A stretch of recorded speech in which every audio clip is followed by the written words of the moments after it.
Bom dia, pessoal.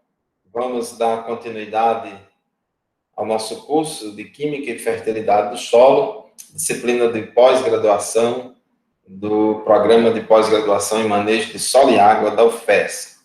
Estudamos há pouco tempo a respeito da interpretação de análise de solo e agora vamos falar um pouco sobre recomendação de adubação. A gente avalia a fertilidade do solo por meio da análise de solo, de posse dos resultados da análise de solo.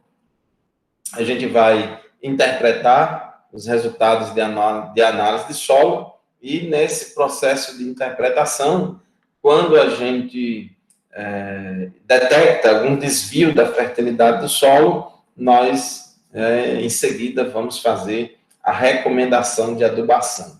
Então, a recomendação de adubação é a etapa final de todo um processo de avaliação e correção da fertilidade do solo. A gente só avalia a fertilidade do solo porque tem interesse em corrigi-la ao detectar alguma deficiência de nutrientes. Gosto sempre de chamar a atenção de vocês, para que não desprezem as etapas anteriores. Recomendação de adubação é, vamos dizer assim, o último passo de todo um processo que começa com a amostragem do solo. Então, você precisa ir ao campo, precisa identificar a área na qual vai ser cultivada, saber qual é a cultura que vai ser cultivada, o histórico da área, o manejo. Você precisa coletar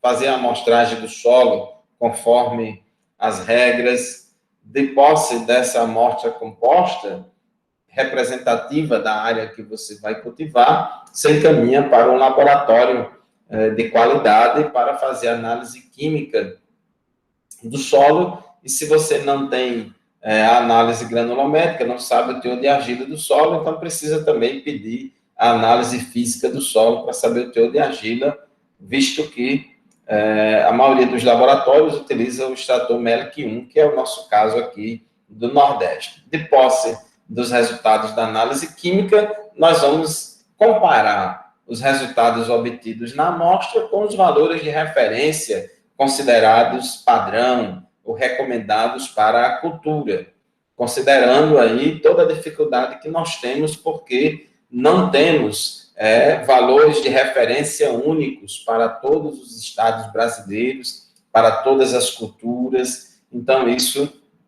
é muito complexo, de modo que a gente tem que examinar várias tabelas de recomendação de adubação, para poder interpretar melhor os resultados. E, ao chegar à conclusão que o teor de determinado nutriente no solo está baixo ou muito baixo, ou está aí, vamos dizer assim, numa situação que precise corrigir esses teores, nós vamos fazer a recomendação de adubação. Então, a gente sempre gosta de fazer esse paralelo com a medicina. Imagine aí que você vai para o médico e, ao ser examinado pelo médico, o médico, pela análise clínica, desconfia que você está com anemia.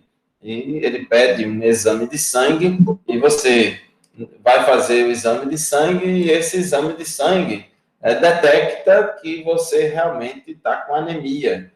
O teor de ferro no sangue está muito baixo, está com anemia, e quando leva esse resultado, esse laudo, esse resultado de análise, esse boletim de resultado de análise, para o médico, ele vai interpretar e vai comparar o teor de ferro no seu sangue com o valor de referência considerado ideal, padrão, recomendado, e como está baixo, então ele vai passar um tratamento, ele vai recomendar uma suplementação alimentar, ou um remédio, que seja fonte de ferro, enfim, ele vai fazer uma recomendação para corrigir aquela deficiência de ferro no seu sangue. Então, no nosso caso, nós, ao fazermos recomendação de adubação, temos o objetivo de corrigir determinadas deficiências de nutrientes no solo, com a finalidade de suprir todos os nutrientes em quantidades e proporções adequadas para as plantas, para poder prevenir eventuais deficiências de nutrientes. Então, a análise de solo e posterior recomendação de adubação, tudo isso aí são tratamentos preventivos para prevenir deficiência de nutriente, prevenir perda de produtividade. Só que para muitos agricultores, recomendar a adubação corretamente para qualquer cultura e em qualquer lugar deve ser algo semelhante a colocar um band-aid para um médico, o que não é verdade. Tem muitas coisas aí, eu até falei na aula passada, que na medicina é muito simples. Você está com febre, aí, não, eu estou com febre, tem tanta opção aí de antitérmicos. Não, você toma aí tantas gotas de dipirona, tantas gotas de paracetamol, não sei o quê. É muito fácil, né? Os médicos já têm o nome de 3, 4 remédios desse aí decorado na cabeça, porque são os mesmos para todo mundo, não importa se você seja de direita ou de esquerda, seja petista ou bolsonarista, é a mesma coisa, a mesma dose, não importa se você mora na periferia ou na cidade, ou no centro, na zona rural, é a mesma coisa, trabalha só com a espécie humana, então é muito fácil. Só que nós, agrônomos, zootecnistas, engenheiros florestais, os profissionais da área de ciências agrárias que trabalham com isso, têm dificuldades a mais, porque trabalhamos com várias espécies vegetais, trabalhamos com várias culturas, e as exigências nutricionais de uma cultura são diferentes de outras. Um solo pode ser fértil para uma cultura, mas pode não ser fértil para outra.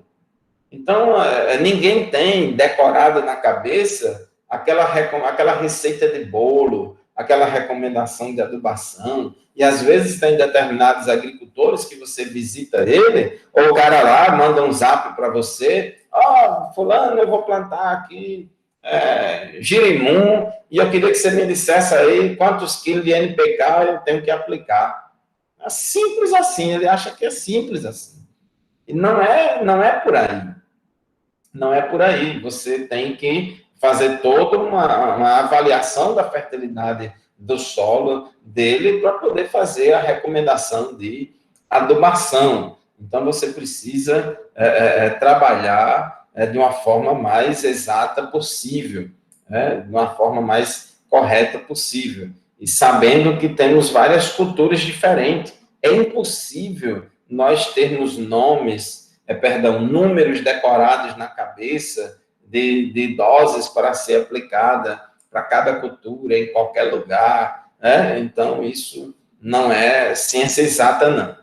O que sabemos de recomendação de adubação é apenas uma aproximação, como na realidade, na verdade, muita coisa do domínio científico do homem. A gente, às vezes, pensa que a gente sabe de tudo exatamente, e às vezes a gente acha que as coisas são muito exatas, como nas ciências exatas, uma vírgula, uma casa decimal, pode fazer toda a diferença, não sei o quê, mas nas ciências da vida não é assim. Observe aí as bulas dos remédios, observe as bulas, tenha curiosidade de observar as bulas dos remédios, que ele recomenda lá uma dose, pessoas, adolescentes ou crianças, a partir de 12 anos, é a mesma dose, tanto faz se você tem 12 anos como 90 anos.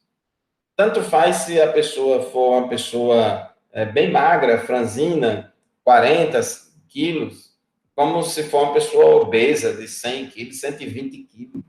Você tem lá, tome de 1 a 3 comprimidos, 2 a 3 vezes por dia. São margens bastante amplas.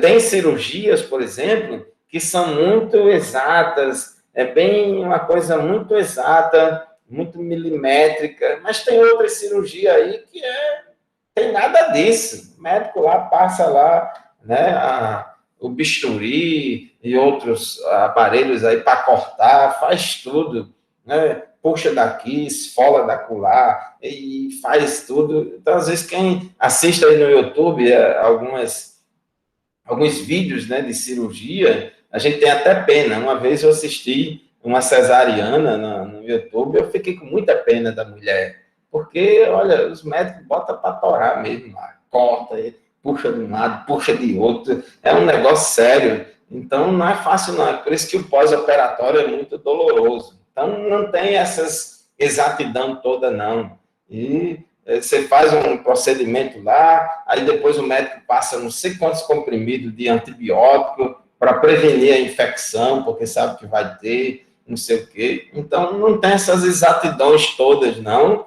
E tem um detalhe, o erro do médico, a terra encobre. O buraco lá do cemitério encobre. Mas o erro do agrônomo, a terra mostra. O erro do agrônomo, a terra mostra. Então, não perdoa. Então, a gente precisa, vamos dizer assim, ter um pouco mais de misericórdia com a nossa classe, porque nós, profissionais das ciências agrárias, somos muito cobrados. Quem já trabalhou com extensão, eu já fiz estágio na área de extensão, muitos agricultores não perdoam, ele chega lá perguntar para você uma coisa, se você não souber na ponta da língua, ele diz que você é burro, que você não sabe de nada. Porque quando ele vai no médico, lá, está com a garganta inflamada, o médico já sabe lá o nome do antibiótico lá, e a dose, é muito fácil.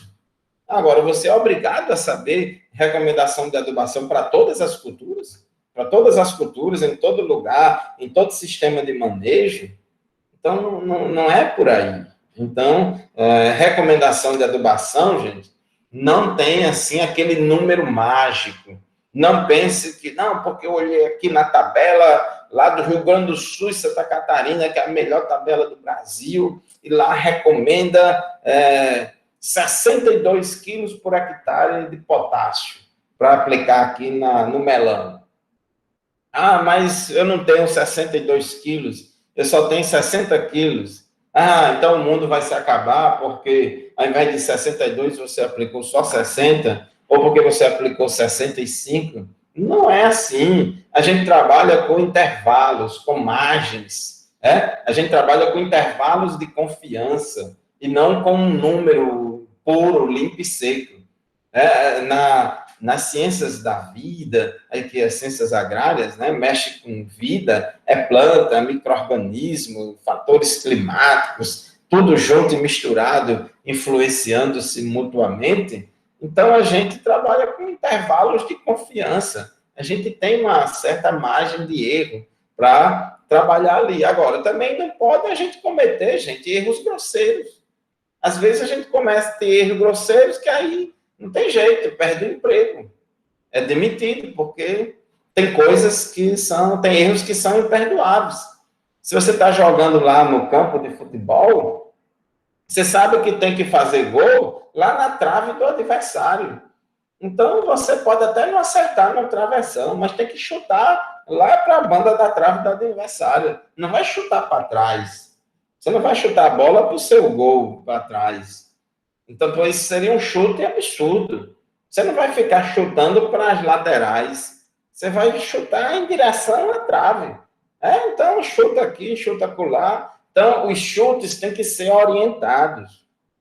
Você não tem a obrigação sempre de acertar o alvo. Você não tem a obrigação sempre, né, de ser 100% exato, de fazer o gol. Mas você tem a obrigação de chutar a bola sempre perto da trave, na trave. Tem hora que você faz o gol, tem hora que acerta a trave do lado esquerdo, tem hora que acerta a trave do lado direito, tem hora que acerta o travessão, tem hora que passa um pouquinho mais longe, mas é tudo ali naquele rumo. Então, na vida, é assim. A gente tem coisa que a gente não sabe, não. E a gente vai... Agora, os conhecimentos científicos que a gente tem permite a gente fazer uma avaliação do cenário e caminhar numa direção que a gente acredita que está próximo da verdade. Eu não sei a verdade, Eu não sei a realidade, mas eu tenho certeza que ela é mais ou menos por ali. Então, isso acontece com a gente. Então, não é justo exigir para a nossa profissão uma exatidão que não existe nas outras, como médico, advogado. Imagina aí, tem advogado num dia inspirado, ele pode colocar bote na chuva e transformar o cliente dele de culpado em inocente, com uma boa oratória, um bom discurso, um bom argumento, um insight que veio ali naquele dia e tal. Mas se for no outro dia, pode ser que ele seja um fracasso. No julgamento de outra pessoa lá, diante do tribunal, ele pode amarelar diante do discurso do promotor, diante do discurso do advogado de acusação. De repente, às vezes, ele pode amarelar naquele dia, de repente, na noite anterior, ele brigou com a mulher, brigou com o namorado, não sei o quê, vai, aconteceu alguma coisa, está passando uma semana difícil, está meio estressado, e não está com a cabeça legal. E ali ele não faz uma defesa à altura, não convence ninguém, e o cliente dele pode até ser inocente e acaba sendo culpado.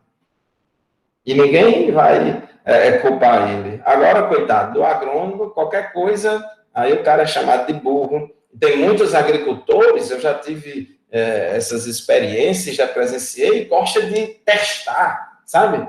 Tem muitos agricultores que gostam de testar os agrônomos, quer pegar ele e tal, quer provar que ele sabe mais do que o agrônomo. Então, a gente tem que ter cuidado com isso, porque a gente é muito testado, a gente é muito avaliado, e a gente precisa também descer do salto também, sabe? A gente também tem que calçar as sandálias da humildade. Ninguém sabe de tudo. A gente não pode chegar lá no campo com um agricultor todo poderoso, toda poderosa, porque eu paguei agora a disciplina de Química e Fertilidade do Solo, lá na UFESA, com o professor Fábio, e aqui não tem mais para ninguém, eu sei de tudo. Pelo amor de Deus, não é assim.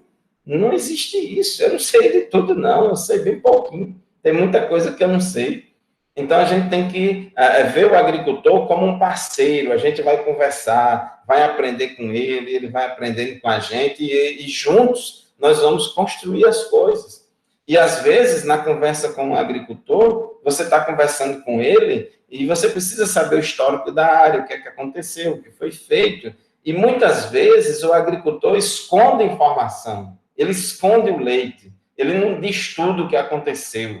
E você, às vezes, tem lá uma situação que você desconfia que aconteceu isso, por isso que deu aquele problema, e o cara fica enrolando, não é bem assim. Então, às vezes, na conversa, na entrevista, você tem que fazer a mesma pergunta mais de uma vez, né? Faz a pergunta no início, lá na frente faz de novo a mesma pergunta, com palavras diferentes, para ver se o cara entra em contradição, para ver se o cara solta mais alguma informação, porque também a gente sofre com isso. Quando o cara vai lá numa consulta médica, a gente chega lá diante do médico, assim, chega lá tremendo. Já chama logo a gente de paciente, né? Não chama a gente de cliente. A gente já rebaixa logo a gente, dizendo que é paciente. E a gente já chega lá com medo, a gente tem até medo de falar com o médico. E tal, e o médico fala, não olha nem para sua câmera, e a gente diz tudo, e aquela preocupação. Mas quando o agricultor vai se consultar com a gente, aí a coisa é invertida, ele olha para a gente de cima para baixo. Então, a gente sofre um bocado, né? Então, na realidade, gente, a recomendação de adubação, teoricamente perfeita, encontra-se entre limites de confiança relativamente amplos, né? A gente tem uma certa margem de erro aí para trabalhar, né? No Brasil, usa-se bastante as tabelas de recomendação de adubação, como a gente já falou delas há pouco tempo, na aula de interpretação de análise de solo, e essas tabelas de recomendação de adubação são tabelas preparadas, são publicações, livros, manuais preparados, escritos por pesquisadores e extensionistas de cada estado do Brasil, ou cada região, né? Eles recomendam doses de corretivos e fertilizantes para cada cultura, de acordo com a análise do solo, e faz isso a partir de dados experimentais, a partir da sua experiência com a cultura. Então, eles partem de várias informações e dados das pesquisas, etc., para poder preparar essas tabelas. A ideia é que cada cultura, a recomendação de cada cultura seja feita, né, por especialistas, né, da área, técnicos, extensionistas, pesquisadores da área. Além de doses de corretivos e fertilizantes a serem aplicadas, essas tabelas fornecem informações úteis sobre o modo de aplicação dos fertilizantes, se localizados, se há lanços, etc., né? Como também a época de aplicação, né, desses fertilizantes e diversas outras indicações úteis. Então, nós vamos apresentar aqui alguns exemplos de tabelas de recomendação de adubação. Na aula anterior de interpretação de análise de solo, falamos para vocês de várias tabelas: São Paulo, Minas Gerais, Paraná, Rio Grande do Sul e Santa Catarina, Pernambuco, Ceará, que mais? Rio Grande do Norte, pelo menos 7 a gente falou. Tem outras também, Rio de Janeiro, Cerrado, mas a gente vai falar aqui exemplos de apenas 3 por causa do tempo mais limitado da nossa aula.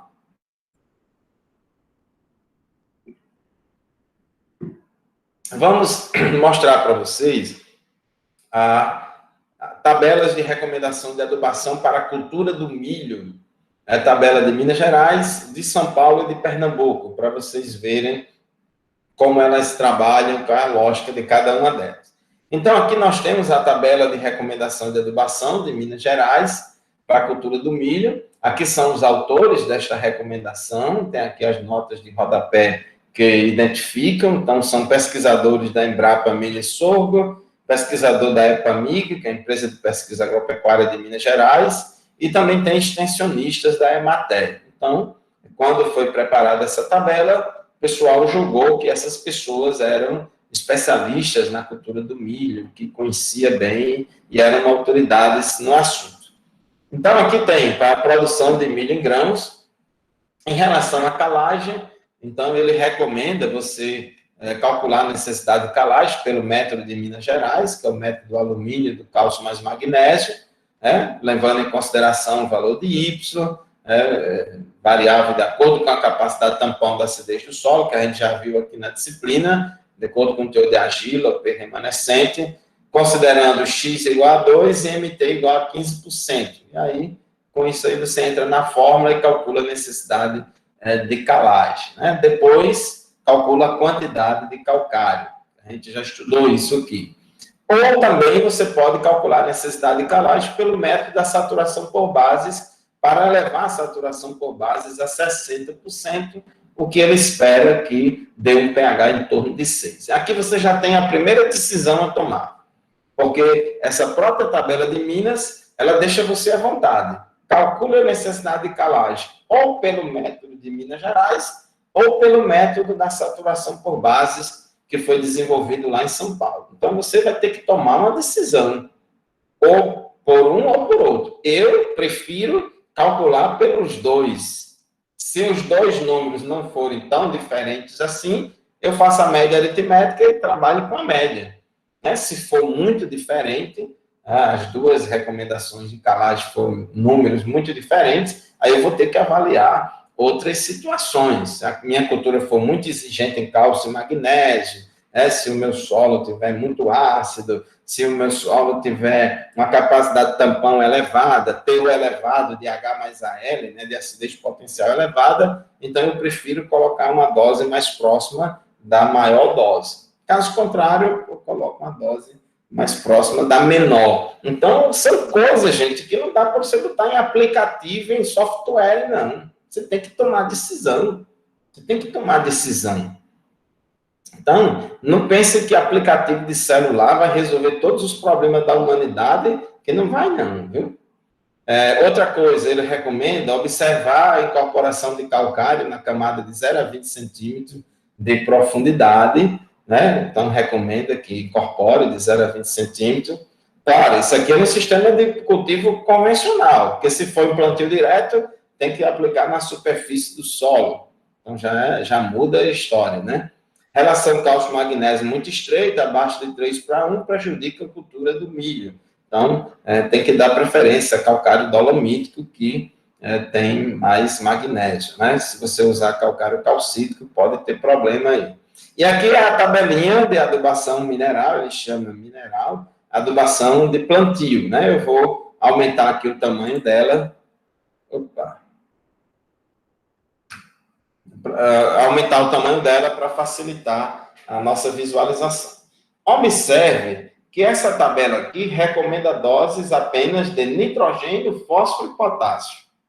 Dose de nitrogênio expressa em N, dose de nitrogênio no plantio, dose de nitrogênio no plantio, né? O adubo é colocado 5 centímetros ao lado e abaixo da semente, por ocasião da semeadura, né? E dose de nitrogênio em cobertura, ou seja, você vai aplicar depois que a planta está lá no campo, né? A soma da dose de nitrogênio no plantio mais a dose de nitrogênio em cobertura, você tem a dose total de nitrogênio. E aqui você tem a recomendação de acordo com a produtividade esperada. 4 a 6, 6 a 8 e acima de 8 toneladas por hectare. E aí você já tem que tomar a decisão. E se eu for produzir menos de 4 toneladas por hectare, que doses eu vou aplicar? E aqui a tabela não tem essa sugestão. Ela se cala, ela silencia. Será que você pode dizer, não, pelo nível tecnológico que eu vou adotar, os agricultores da região adotando o mesmo nível tecnológico, eles conseguem 3 toneladas por hectare. E eu acho também que eu vou trabalhar, eu consegui 3. Que dose eu vou aplicar? Então, você vai ter que se virar, meu amigo. Você pode diminuir, né? Botar doses um pouco menores do que essas. Então, você vai ter que fazer ajustes. E a adubação é assim, gente. A gente vai fazendo ajustes, né? Não existe um número mágico. Você vai fazendo ajustes. Você tem que ser prático. Você tem que saber desenrolar as coisas. Aqui são doses em quilos por hectare, ó. Que a unidade, todos esses números aqui são números em quilos por hectare. Está tudo arredondado assim, para facilitar o entendimento do que você está colocando números aqui quebrados. Outra decisão que você tem a tomar, dose de N no plantio, 10 a 20 quilos por hectare. E agora, de 10 para 20 é uma diferença de 100%. Eu coloco 10, coloco 20, ou eu coloco a média, para ninguém ficar com raiva, eu coloco 15. É uma saída, colocar 15, um valor intermediário. Ah, mas o meu solo é muito arenoso e muita probabilidade de lixiviação, então aplique 10, para não perder muito adubo, né? Aplique 10, e aí você pode aplicar mais um pouquinho na cobertura, somando aí, colocando 65 ou 70 em cobertura. Então, são coisas que você vai ajustando e vai ter que tomar decisão. No caso das doses de fósforo, são doses de P2O5. E as doses de potássio são doses de K2O. Presta atenção, viu? Isso é importante. No caso de nitrogênio, é dose de N puro, N. Não é dose de nitrato, nem dose de amônia, é dose de N. Então, lá nos adubos que são comercializados, a ureia, sulfato de amônia e tal, MAP, tem lá o teor de N. Só que nos adubos, lá no rótulo, você vai ver que tem teor de P2O5, não é teor de P, é teor de P2O5. Não é teor de K, que está lá no adubo, é teor de K2O. Agora, lembra-se que na análise de solo, a gente não analisa P2O5, a gente analisa P. Na análise de solo, não analisamos K2O, analisamos K, né? K+. Então, tem esses detalhes aí, são doses, não são doses de P, é dose de P2O5. Não é dose de K, é dose de K2O. Observe aqui, em termos das doses de fósforo, elas variam tanto com a produtividade esperada, como também variam com a disponibilidade de fósforo no solo. Então, se a disponibilidade de fósforo no solo for baixa, você vai aplicar essas doses aqui de fósforo de acordo com a produtividade esperada.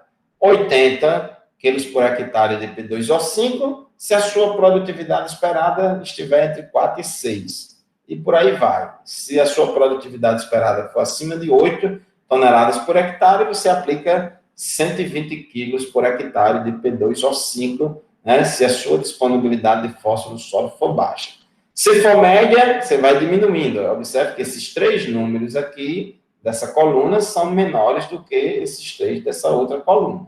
Se a disponibilidade de fósforo no solo for boa, então você diminui aqui a dose, mas mesmo assim você aplica, porque quando a disponibilidade é boa e você aplica, é porque você está pensando na exportação de nutrientes que vai haver para que o seu solo, após o cultivo, após a colheita, permaneça com o mesmo nível de fertilidade. Outra coisa, como é que eu vou saber se no meu solo a disponibilidade de fósforo é baixa, média ou boa? Então, está aqui, ó, a notinha de rodapé, utilizar os critérios de interpretação apresentados no capítulo 5.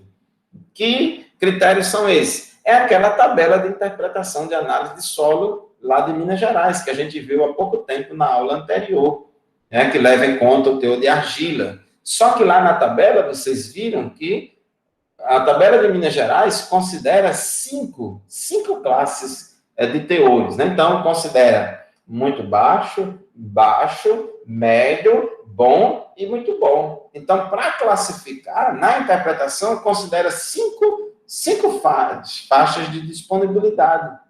Só que na hora de recomendar a adubação, a tabela de Minas Gerais considera só 3. E agora? Como é que a gente faz? Bom, a classe médio, a faixa de disponibilidade médio, é igual ao médio aqui. Então, o que é que a tabela de Minas Gerais faz? Na hora de recomendar a adubação, ela junta disponibilidade baixa e muito baixa, aí chama de baixa. E quando é bom e muito bom, junta bom e muito bom e diz que a disponibilidade é boa. Então, aí você vai recomendar a dose. Então, observe que a dose aumenta com o aumento da produtividade esperada e diminui com o aumento da disponibilidade do nutriente no solo, o que é lógico e correto.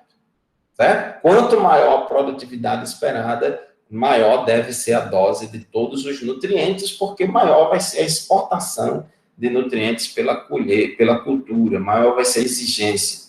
Aqui, com relação às doses de potássio, é a mesma ideia também. Elas aumentam com a produtividade esperada e diminuem, né, com o aumento da disponibilidade de potássio no solo. E aqui a dose de cobertura. Essas doses de fósforo e potássio é para serem aplicadas no plantio, né? E apenas essa aqui é de dose de N em cobertura.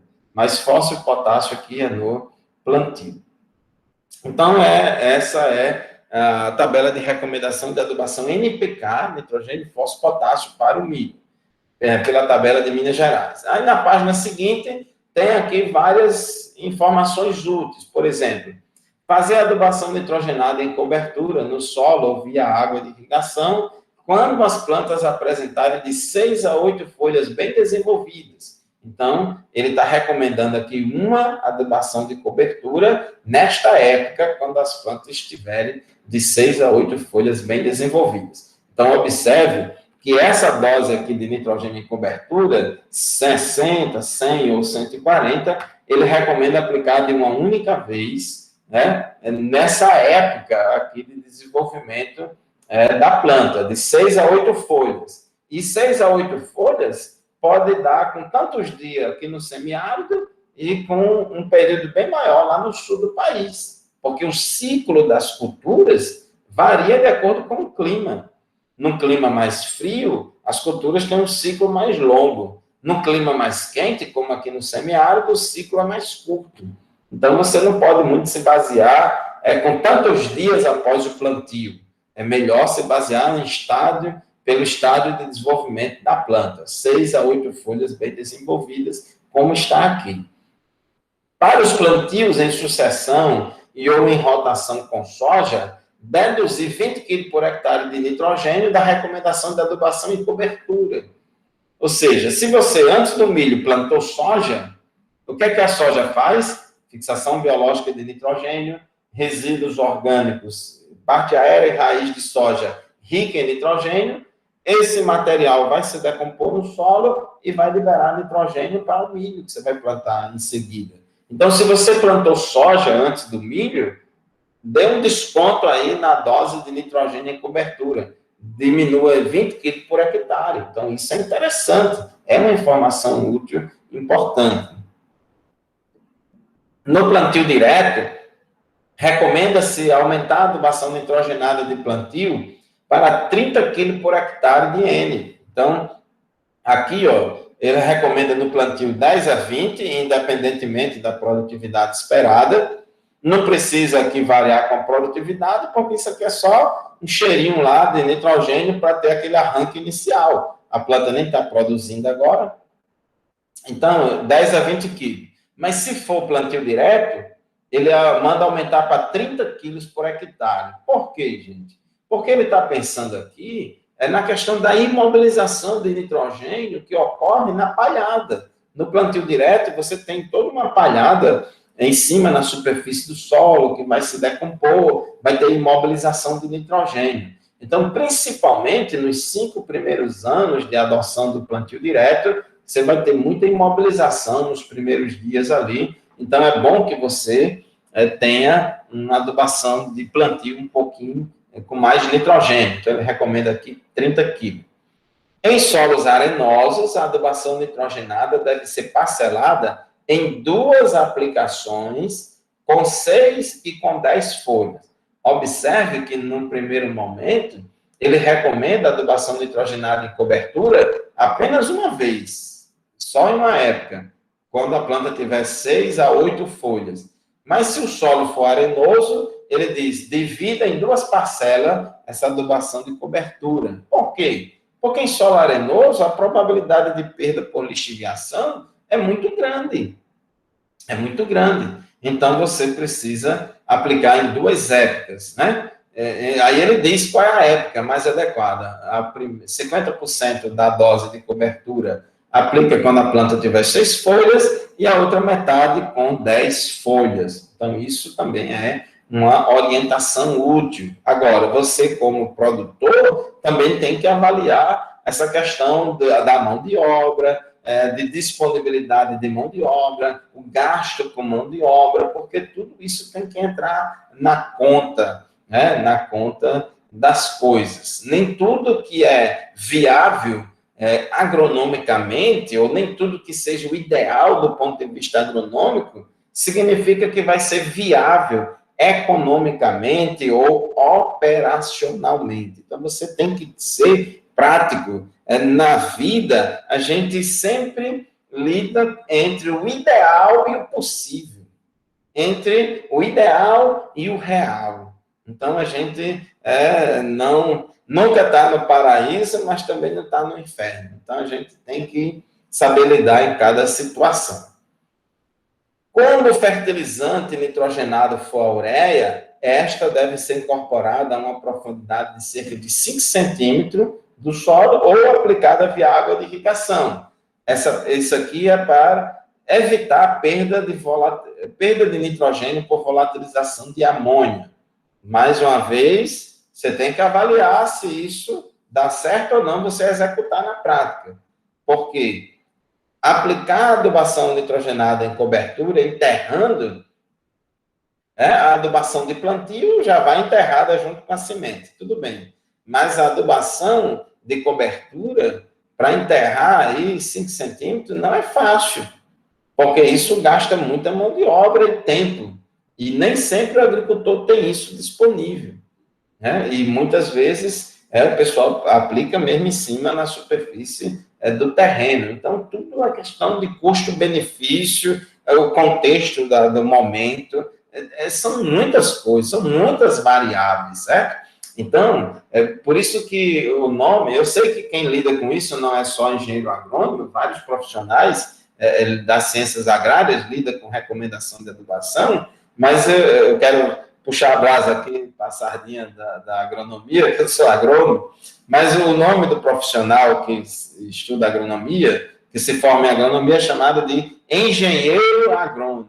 Essa palavra engenheiro vem de engenhar, de engenhar. Então, nós, quando a gente está na prática fazendo essas coisas, a gente vai ter que engenhar soluções para cada realidade.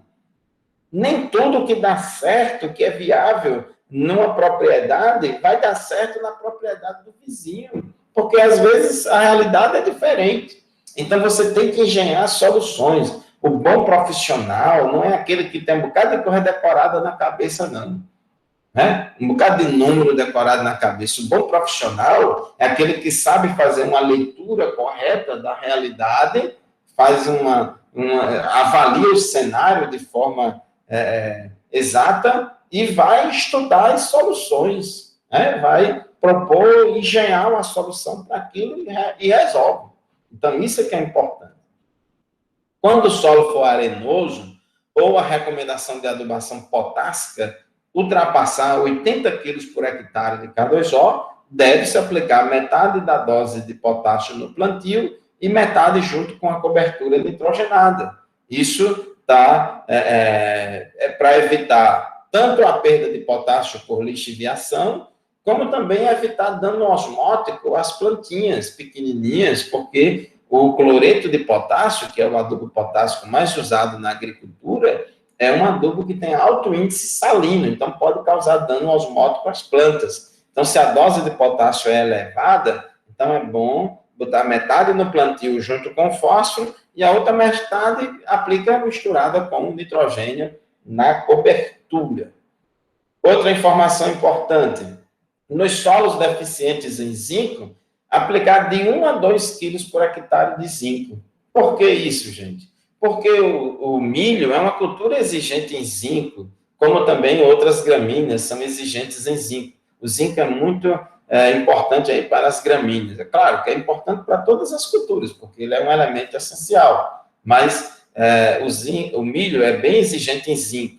Então, se você está trabalhando com solo arenoso, solo pobre em matéria orgânica, ou um solo alcalino, então você já sabe que são condições de deficiência de zinco. Você já espera deficiência de zinco. Mesmo que você não tenha feito análise de solo para micronutrientes, que não é todo laboratório que faz análise de solo para micronutrientes, mas se você tem essa situação, solo arenoso, pobre em matéria orgânica, solo alcalino, então você já espera, são condições que já espera deficiência de zinco numa planta exigente em zinco como o milho. Então você já aplica já de cara 1 a 2 quilos por hectare de zinco. Lógico que essa quantidade tão pequena assim, você vai ter que misturar com os outros adubos para diluir tudo, facilitar a aplicação. Você não vai aplicar separado, né? Se tiver fertirrigação, pode aplicar na água de irrigação. Aplicar no plantio ou em cobertura 30 kg por hectare de enxofre, quando se utilizarem adubos concentrados. Então, se você não trabalha com super simples, e ao invés de super simples, você trabalha com MAP ou super triplo, então você tem que aplicar aí 30 kg por hectare de enxofre para garantir. Eu prefiro fornecer esse enxofre por meio de sulfato de amônio. Então, essa dose de nitrogênio aqui em cobertura, essa dose de nitrogênio em cobertura, uma parte dela eu forneço via sulfato de amônio, na quantidade exata para fornecer os 30 kg por hectare de nitrogênio, de enxofre, e o restante eu aplico nitrogênio na forma de ureia, porque a ureia é o adubo nitrogenado mais barato do que o sulfato de amônio. No plantio, esse nitrogênio do plantio, eu sempre recomendo que seja um MAP, porque você vai aplicar ele, não somente o nitrogênio, mas o fósforo também. Então, gente, são várias coisas importantes. Em solos de cerrado, não se recomenda o plantio de milho nos primeiros anos, mas sim após o mínimo de 2 cultivos de soja. Então, lá, eles recomendam, assim que desmata o cerrado, não deve entrar logo com milho, tem que passar pelo menos 2 anos com a soja, ela fixa nitrogênio da atmosfera, é mais tranquilo, certo? Então, essas tabelas têm várias informações úteis que você tem que tomar decisão, tem que saber o histórico da área, tem que saber o manejo, como é que o agricultor vai fazer, Então, são muitos detalhes, não é simplesmente botar no aplicativo, tá aqui e acabou, não. Aqui é a tabela de São Paulo, vamos passar mais rápido aqui, porque é a mesma lógica das demais. A diferença aqui de São Paulo, olha, os paulistas não querem saber nada dos mineiros. Lá na tabela de Minas, ele recomenda a calagem pelo método deles e também pelo método de São Paulo. Os paulistas faz de conta que nem existe o método de Minas Gerais. Recomenda apenas método da saturação por bases para 70%. Lá em Minas, quando eles recomendam o método da saturação por bases, ele recomenda 60%. Aqui já é 70%. E ele também se preocupa em garantir um teor mínimo de magnésio igual a 5 milimol de carga, que dá 0,5 centimol, né? Em solos com teores de matéria orgânica acima de 50 gramas por decímetro cúbico, basta elevar a saturação por bases a 50%. Então, tem aí os detalhes. Aqui também a dose varia com a produtividade esperada, igual a Minas Gerais, só que aqui, ó, tem mais faixas. 2 a 4, 4 a 6, 6 a 8, 8 a 10 e 10 a 12. Então, aqui é mais detalhada, intervalos menores, isso é muito importante. Lá em Minas, começava com 4 toneladas por hectare. Aqui a dose de nitrogênio no plantio, aqui a adubação mineral de plantio. Isso aqui tudinho é adubação mineral de plantio. Aqui, recomenda doses de fósforo, né? P2O5, sempre assim. Dose de N puro, dose de P2O5 e dose de K2O. Aqui, a dose de fósforo varia de acordo com o teor de fósforo do solo extraído pela resina. Então, se for de 0 a 6, vai aqui nessa coluna. Se for de 7 a 15, nessa outra, e assim por diante. Então, aqui, ó, fósforo pela resina. Então, se você fez análise de solo aqui no Nordeste, com MELIC 1, então fica difícil você entrar numa tabela dessa. Fica difícil. Aqui, potássio trocável em milimol de carga por decímetro cúbico. Se sua análise de solo tiver em centimol, aí você vai ter que multiplicar por 10 para transformar em milimol. Então, aqui tem as doses. Você tem aqui o aumento da dose de acordo com a produtividade esperada. No caso aqui do potássio, você, até certo ponto, aqui, ó, você tem doses iguais, não aumenta com a produtividade esperada, porque o potássio está tão baixo no solo, ele recomenda 50, independentemente da produtividade. É porque, no caso aqui da tabela de São Paulo, eles têm recomendação de potássio em cobertura, porque quando varia com a produtividade esperada, é mais importante na cobertura. Então, essas doses aqui é mais para aquela adubação de base durante o plantio. Então, ele diz aqui, ó, aplicar 20 kg por hectare de enxofre para metas de produtividade de até 6 toneladas por hectare de grãos e 40 kg por hectare de enxofre para produtividades maiores. Lá em Minas, recomenda apenas 30 kg por hectare de enxofre em qualquer situação. Então, aqui já tem uma especificidade maior. Lá em Minas, recomenda 1 a 2 kg por hectare de zinco. Aqui recomenda 4 kg por hectare de zinco, para teores de zinco inferiores a 0,6 e 2 kg por hectare quando os teores de zinco estiverem entre 0,6 e 1,2. Então, aqui já é mais criteriosa a recomendação de zinco de acordo com a análise de solo. Lá em Minas, não leva em conta a análise de solo lá para zinco. Os adubos devem ser aplicados no suco de plantio, 5 centímetros ao lado e abaixo das sementes. Então, já regula a plantadeira para isso. Aqui tem a adubação mineral de cobertura, né? Para o milho, lá no estado de São Paulo. Então, a adubação de cobertura, quando a gente fala em cobertura, a gente pensa muito em nitrogênio e potássio, e às vezes só o nitrogênio. Fósforo, nunca em cobertura. Fósforo sempre no plantio. Então, aqui são as mesmas faixas de produtividade esperada, mas a dose de nitrogênio em cobertura, observe que ela depende da classe de resposta esperada a nitrogênio, se é alta, média ou baixa. A gente viu isso aqui, os critérios. Quais são os critérios que identificam se um solo tem alta, média ou baixa resposta esperada à adubação nitrogenada. A gente viu isso na aula anterior de interpretação de análise de solo. Então, você tem que saber todo o histórico da área. Se for um sistema pobre em nitrogênio, então ele tem alta resposta esperada, então as doses de nitrogênio são maiores. Se o sistema for rico em nitrogênio, né, então você tem baixa resposta esperada à adubação nitrogenada, então as doses são menores. E aqui a situação intermediária. Então, para saber disso, você precisa o quê? Conhecer o histórico da área, tem que entrevistar o agricultor, ele tem que mostrar para você qual é o histórico da área. E aqui é a adubação de potássio em cobertura. Então, você observe que aqui em São Paulo, ele tanto recomenda potássio no plantio, como também recomenda potássio em cobertura, né? Lá em Minas, só recomenda potássio no plantio, mas diz que se a dose for acima de 80 kg por hectare, pode dividir essa dose, metade no plantio e metade em cobertura.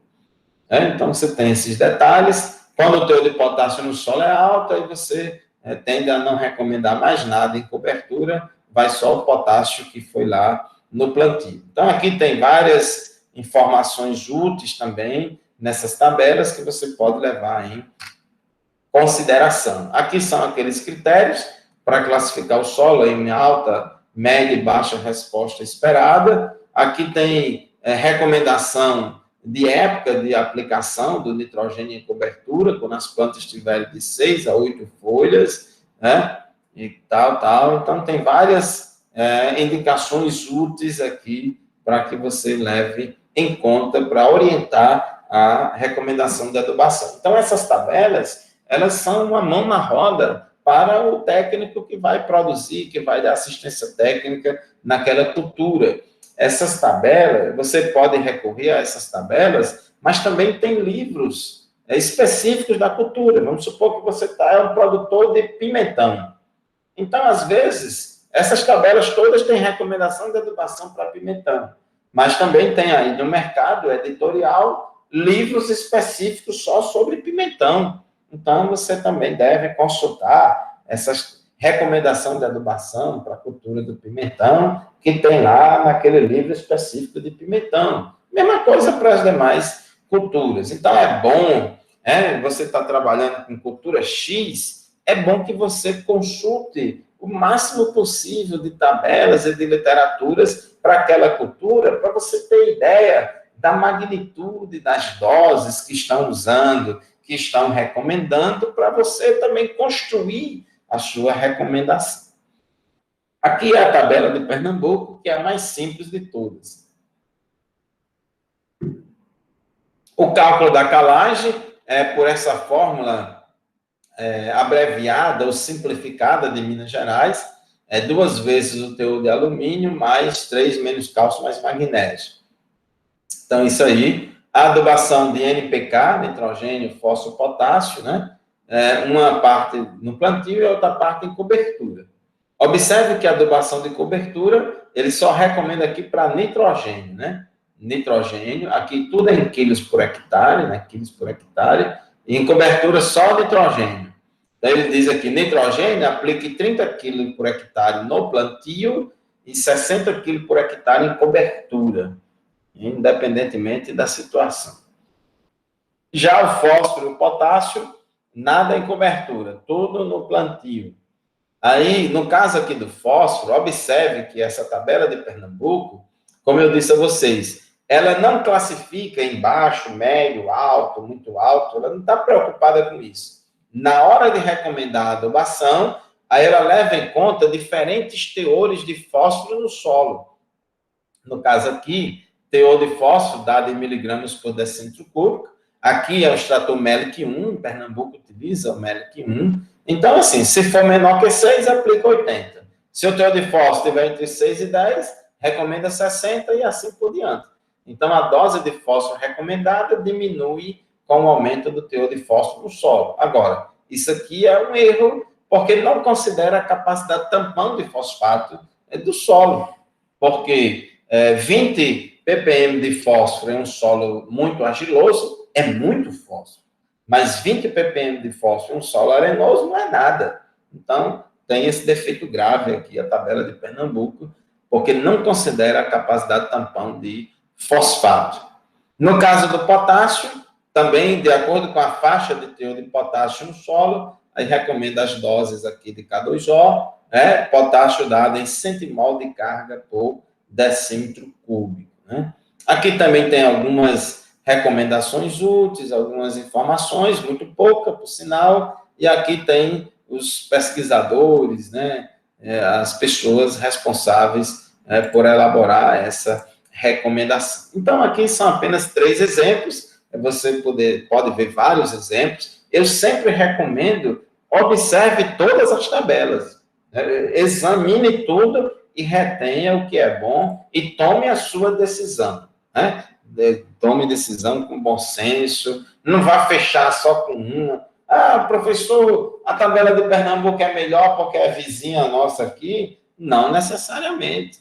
A tabela do Rio Grande do Sul é pior porque é longe? Não necessariamente.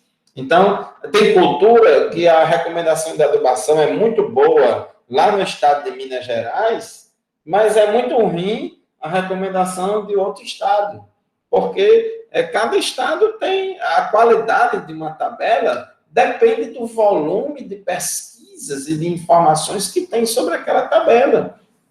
A tabela de Minas Gerais, por exemplo, tem uma recomendação de adubação muito boa para café, porque Minas Gerais é o maior estado produtor de café do Brasil. E lá eles têm muito conhecimento e know-how de café, mas a recomendação de adubação para a cultura do melão, da bananeira, lá em Minas, pelo amor de Deus, não dá. Então, quem quiser saber de melão, venha perguntar ao povo aqui da região de Mossoró, Petrolina, que é a região que produz melão. Então, tem esses detalhes. Então, assim, não feche com nenhuma tabela para dizer que ela é ótima, ideal, ou para dizer que ela é ruim, não presta. Examine todas e retenha o que é bom. E vá, na prática, praticando, e aí você vai fazendo os ajustes de acordo com o seu manejo, sua realidade, certo? Vai engenhando as soluções. As tabelas, essas doses aí que você tem recomendado nas tabelas, é apenas um ponto de partida. É um ponto de partida, você usa ela, está produzindo ali, depois você faz uma análise foliar para saber se está legal, se a planta está bem nutrida ou mal nutrida, se não estiver legal, aí você ajusta depois, eu apliquei essa dose de potássio aqui, mas a minha análise foliar está mostrando que o potássio está meio baixo, então da próxima vez eu já vou caprichar mais, já vou melhorar a dose de potássio. E aí, gente, você vai ajustando. É isso, fazer agronomia é isso. Eu não tenho receita de bolo para ninguém, não. Ninguém vem fazer a disciplina atrás do segredo do sucesso, os 7 passos para a felicidade. Eu não sou coach de ciência do solo, não. Tá certo? Então, vantagens das tabelas de recomendação de adubação. Essas tabelas são referenciais de recomendação de adubação para as principais culturas. Com elas, todos os técnicos acertam ou erram igualmente.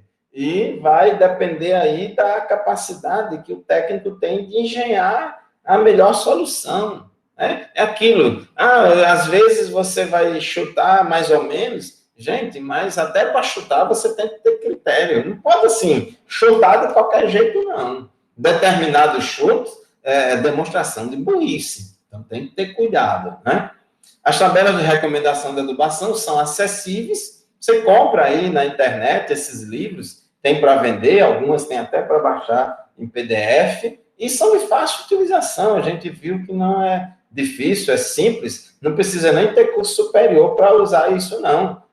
Um técnico usa, um agricultor que sabe ler direitinho, dá para desenrolar sem problemas. Agora, essas tabelas também têm as suas limitações, nada é perfeito, Muitas vezes, uma das maiores limitações é o pequeno número de experimentos de adubação em campo, principalmente para as novas cultivares. Às vezes, você pode até ter tem uma tabela aqui de recomendação de adubação para banana aqui de Pernambuco, é muito boa, mas essa tabela foi feita com base em pesquisas realizadas na década de 70 em cultivares que nem se planta mais hoje. Hoje em dia se planta novas cultivares com produtividades bem maiores. Então, você tem a pesquisa na área de adubação, ela tem que ser constante. Quando você lança um novo cultivar, um novo híbrido, uma nova variedade, é mais produtivo, um sistema de produção diferente, então isso demanda novas pesquisas, porque as exigências nutricionais mudam. As recomendações de adubação não variam continuamente com a produtividade esperada e com os teores dos nutrientes no solo. E tem tabela até que nem varia com a produtividade esperada. A gente acabou de ver o exemplo para milho, que São Paulo e Minas Gerais levam em conta a produtividade esperada. Já Pernambuco não leva em conta a produtividade esperada. E mesmo quando leva em conta a produtividade esperada, o que são faixas. Se a produtividade esperada variar de 4 a 6, aplique tanto. Se variar de 6 a 8 toneladas por hectare, aplique tanto. Mas o ideal é que fosse uma dose recomendada para cada valor de produtividade esperada, que variasse de forma contínua, como uma equação de regressão, tivesse uma função que pudesse fazer isso. Do mesmo jeito, os teores de nutrientes no solo, porque a disponibilidade de fósforo no solo é baixa se variar de tanto a tanto. Então, às vezes, você tem um intervalo grande ali. Então, você tem que ter bom senso. Os níveis críticos ou faixas de disponibilidades únicos para qualquer espécie ou ciclo de cultura. O valor de referência não pode ser o mesmo de alface, e de acerola. Não pode. O valor de referência para milho não pode ser igual ao valor de referência de café. Então, isso varia, tem que variar com a cultura e, às vezes, essas tabelas têm algumas falhas nesse sentido. Muitas vezes, não se utiliza uma medida da capacidade de tampão de fósforo no solo, que é um problema das tabelas do Nordeste. As tabelas do Nordeste, infelizmente, fazem vergonha nisso aí. A tabela da Imparne é a que tenta fazer alguma coisa, mas, fora isso, as demais deixam muito a desejar. Essas tabelas são dotadas de elevado grau de empirismo em sua constituição, o que torna difícil a evolução das mesmas. Então, precisa fazer sistema de recomendação de adubação em bases mais de modelagem, modelos que possam utilizar diferentes variáveis, que permita uma aplicação mais ampla em todo o território nacional.